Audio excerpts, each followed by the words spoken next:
우리 아우름 제2호 데이3의 대표 유형 1번을 조금 보도록 하겠습니다. 자, 가를 보시면 옳은 걸 취하는 거예요. 옳은 것은 모두 몇 개인가? 가.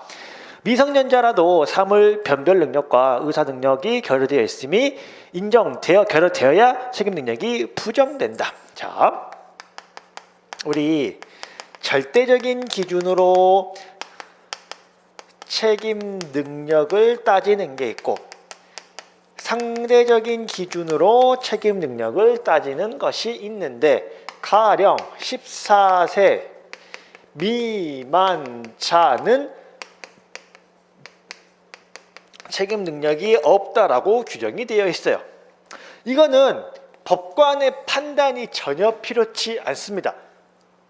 가령 14세 미만이어도 알 수 있잖아. 잘못된 거. 여러분, 책임 능력의 본질은 뭐예요? 너의 행동이 잘못됐다라고 위법성 인식을 하는 게 책임 능력의 본질이거든. 사실상 다른 사람 물건을 훔치는 건 잘못된 거야 라는 거를 14세 미만자는 모를 것이기 때문에 법으로 규정을 해놨기는 했지만, 어쨌든 알 수도 있어요.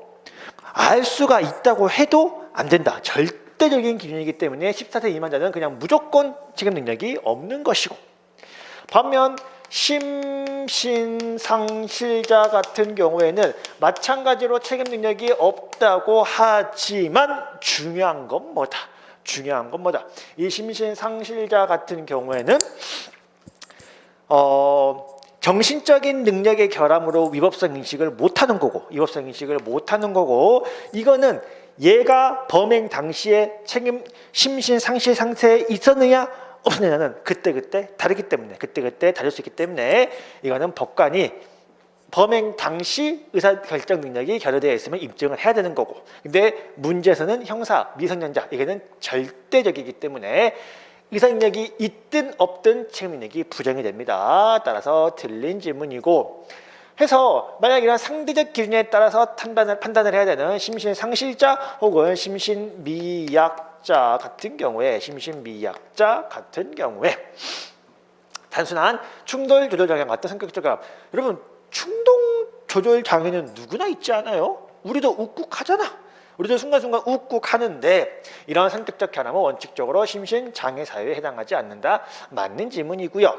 그 다음에 다를 보시면, 자, 1심 판결 시에 소년범이었다. 소년범의 혜택이죠. 소년범 혜택은 상대적 부정기형을 선고받을 수 있고, 상대적 부정기형은 단기하고 장기를 정해서 얘가 깜빵생활 잘하면 빨리 풀어주고, 깜빵생활 못하면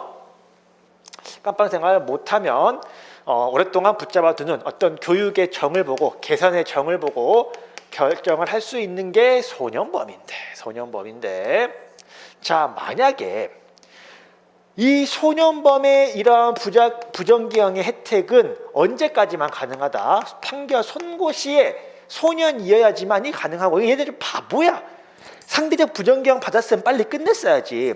항소심이 될 때 성년이 돼버리면 더 이상 소년범의 부정기형 혜택을 줄 수가 없어. 항소하면 끝냈어야 됐는데 어찌어찌 항소를 해서 얘는 이제 성년이 돼버렸다. 성년이 돼버렸으면 이제 이러한 부정기형을 선고할 수가 없어.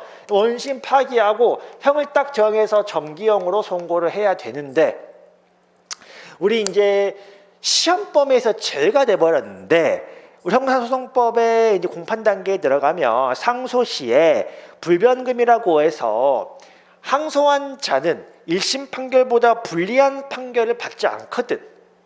그러면 어쨌든 이 1심 판결보다 이 정기형이 불리하면 안 돼.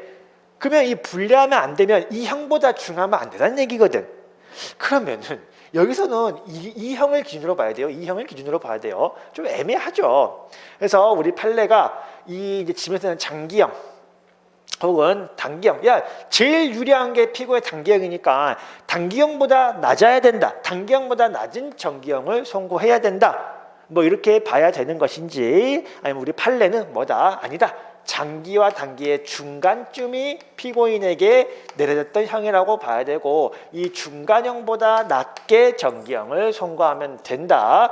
따라서 상한은 부정기형의 단기가 아니라 중간형을 기준으로 삼는다. 따라서 단기라고 했기 때문에 틀린 지문이 되겠고요.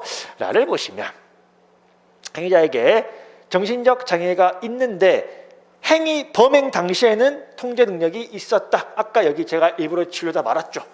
얘들 같은 경우에는 뭐라 그랬어요? 상대적으로 판단을 해야 하고, 장애가 있더라도 범행 당시에 멀쩡했으면은 장애가 인정이 안 되겠죠. 그 다음에 말을 보시면, 그래서 상대적이기 때문에 뭔가 판단을 해야 해요.